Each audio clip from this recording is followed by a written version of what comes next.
नमस्कार दोस्तों, जैसा कि आप सभी जानते हैं कि मेरे चैनल पर दीनदयाल उपाध्याय गोरखपुर विश्वविद्यालय गोरखपुर के सभी सेमेस्टर की तैयारियां करवाई जाती हैं।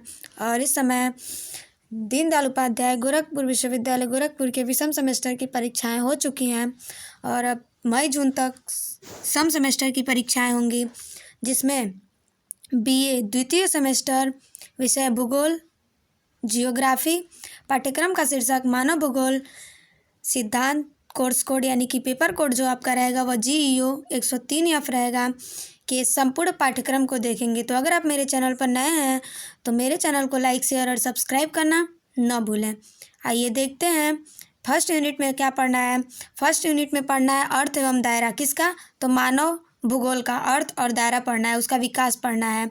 मानव भूगोल के सिद्धांत एवं दृष्टिकोण, मनुष्य और पर्यावरण के संबंध, नियतिवाद, संभववाद और नवनियतिवाद, मनुष्य का विकास और मानव नस्लें। फर्स्ट यूनिट यानी कि इकाई प्रथम में आपको मानव भूगोल का अर्थ, उसका क्षेत्र कितना है, उसका विकास कैसे हुआ, मानव भूगोल का सिद्धांत क्या है, मानव भूगोल के दृष्टिकोण क्या है, मनुष्य और पर्यावरण के बीच संबंध क्या है, नीतिवाद किसे कहते हैं, नीतिवाद के जनक कौन है, संभववाद क्या होता है, संभववाद के जनक कौन है, नवनियतिवाद क्या होता है, इसे नवनिश्चयवाद भी कहा जाता है, मनुष्य का विकास कैसे हुआ और मानव नस्लें। ये आपको फर्स्ट यूनिट यानी कि इकाई प्रथम में पढ़ना है। सेकेंड यूनिट में आपको पढ़ना है विश्व की जनजातियाँ। विश्व में कौन कौन सी जनजातियाँ हैं? तो विश्व में अधिक बहुत ज़्यादा जनजातियाँ हैं, लेकिन जो महत्वपूर्ण आपके सिलेबस में दिया हुआ है वो सिर्फ 4 हैं। पिग्मी, किर्गिज जिसे किर्गिज भी कहा जाता है, एस्किमो, बुशमैन, ये 4 जनजातियाँ हैं जो विश्व की जनजातियाँ हैं। और भारतीय जनजातियों को भी पढ़ना है, इसमें भी 4 हैं, गोंड, गद्दी, थारू और संथाल। ये जो 4 जनजातियाँ हैं ये भारतीय जनजातियाँ हैं। इन सभी के बारे में आपको पढ़ना है कि ये कहाँ पाई जाती हैं, इनका कद क्या होता है, इनका रूपरेखा क्या होता है, विश्व की जनजातियों में और भारतीय जनजातियों में क्या अंतर होता है, ये सब आपको पढ़ना है सेकेंड यूनिट यानी कि इकाई द्वितीय में।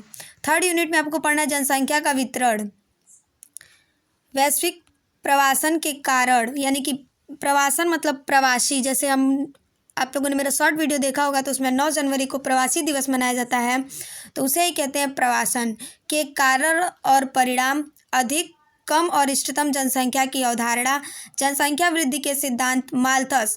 वेरी वेरी इंपॉर्टेंट है, आपसे प्रश्न ऐसे बनता है कि जनसंख्या वृद्धि के सिद्धांत कौन दिया था? तो माल्थस ने। और जनसांख्यिकी संक्रमण सिद्धांत, ये आपको तीसरे यूनिट में पढ़ना है। चौथा और अंतिम यूनिट है मानव बस्तियाँ। मानव बस्तियाँ भारत के विशेष संदर्भ में ग्रामीण वस्तुओं के प्रकार और स्वरूप क्या है, शहरी बस्तियाँ, विश्व में शहरीकरण की प्रवृत्ति और स्वरूप, ये आपको चौथे यूनिट में पढ़ना है। एक बार मैं फिर से रिवीजन कर देती हूँ कि आपको चारों यूनिट में क्या पढ़ना है।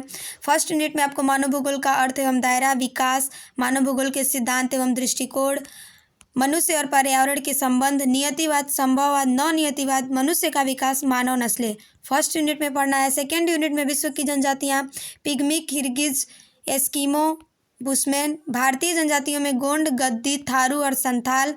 थर्ड यूनिट में आपको जनसंख्या का वितरण, वैश्विक प्रवासन के कारण और परिणाम, अधिक कम और इष्टतम जनसंख्या की अवधारणा, जनसंख्या वृद्धि का सिद्धांत माल्थस के अनुसार क्या है, और जनसांख्यिकी संक्रमण सिद्धांत पढ़ना है। चौथे और अंतिम यूनिट में आपको मानव बस्तियाँ, भारत के विशेष संदर्भ में ग्रामीण बस्तियों के प्रकार और स्वरूप, शहरी बस्तियाँ, विश्व में शहरीकरण की प्रवृत्ति और स्वरूप।